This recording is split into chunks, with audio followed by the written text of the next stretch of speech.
All right, it's all fun and New Year's celebrations until we wake up the next morning with that dreaded hangover. If you're planning on celebrating tonight, of course, do so responsibly. No drinking and driving. You likely don't want to feel horrible on the first day of 2015. Joining us on the KOGO News Live Line with some advice is Dr. James. And Dr. James, Happy New Year, and how do we keep remaining happy?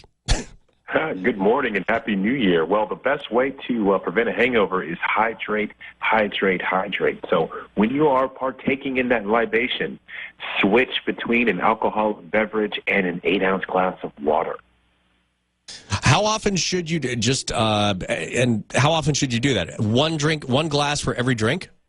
Exactly.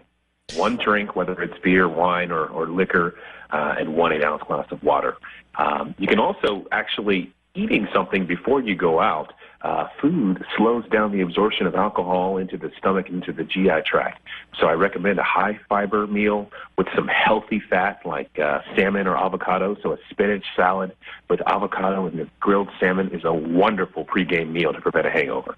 Now, does your weight matter, or whether you're male or female, as to how the booze is going to affect you?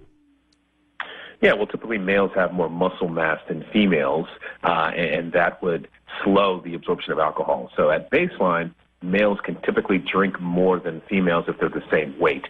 So the more fat you have, the more likely you are to absorb alcohol more quickly. But what's most important is that most people metabolize a drink of alcohol about 1 drink per hour. So if you stick to 1 drink per hour, you can also ease the effects of a hangover. So kind of nurse that drink, basically, is what you're saying. Exactly. No shots, rapid-fire shots. Slow and steady wins the race. And does it matter if it's a cocktail, a glass of champagne, a beer? Does the type of alcohol matter? Yeah, actually, the darker the drink, the more toxic byproducts of fermentation that drink will have, such as aldehydes. So more darker drinks have more aldehydes than light-colored drinks. And the more aldehydes you have, the more potent the hangover. Now, aldehydes also will release stress hormones into the bloodstream, like epinephrine and norepinephrine. So, again, if you're going to have a bourbon compared to vodka, you may have a more potent hangover. Now, some people are listening probably saying, all right, where's the fun in this? But you're still saying you can have fun. Yeah, and everything is about moderation. So, have a couple glasses of wine, some champagne. There's nothing wrong with that. But, it's 2015. We have all these avenues to get home safely. You've got taxis. You've got Uber. Do not drink and drive. Take your time with the alcoholic beverage over the course of the evening. And it's New Year's, though. So I'm not saying don't have a good time, but watch the amount that you drink. Well, then now let's say you had way too much. You wake up the next day, you do have a hangover. Is there any cure for a hangover? Well, there's some things that we can do to alleviate the pain.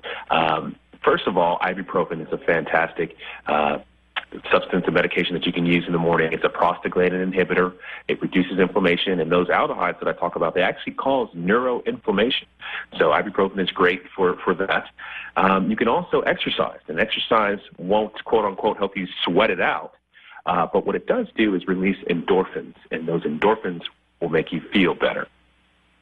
All right, Dr. James, thank you for joining us this morning on the KOGO News Live Line. Happy New Year to you, and let's hope everybody stays safe out there.